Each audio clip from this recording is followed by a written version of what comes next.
Alo. Evo me ulazim.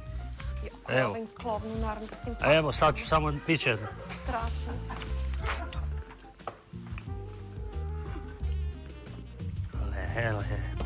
Razumirao sam nešto.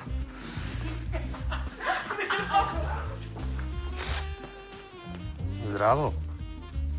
Alo. Izvinio se, mi poznajemo. Ja slobodno? Ne, nije. Hvala. Mislim,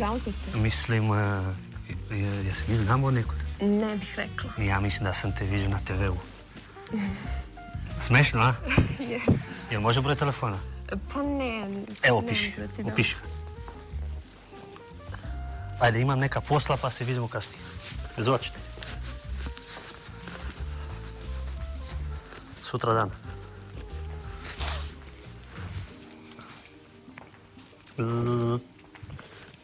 Ću se opet isto. Ajde. Halo?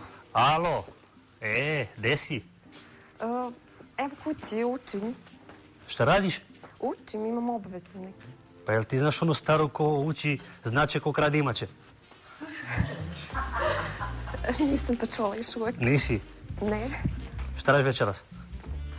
Pa i dalje učim, imam obaveze oko škole.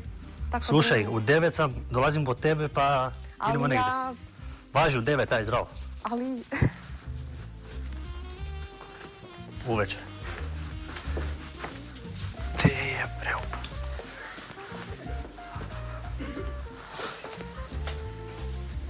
Jel imaš ti sat? Da? Pa koliko je? 2 minuta do 9. Nije nego 9 i 2. Ne, izvini. Namesti ga 9 i 2. Namesti ti po mom satu. Za kaznu jedan poljubac ovdje. Slušaj, naša ljubav bit će jača od Murnarskog čvora.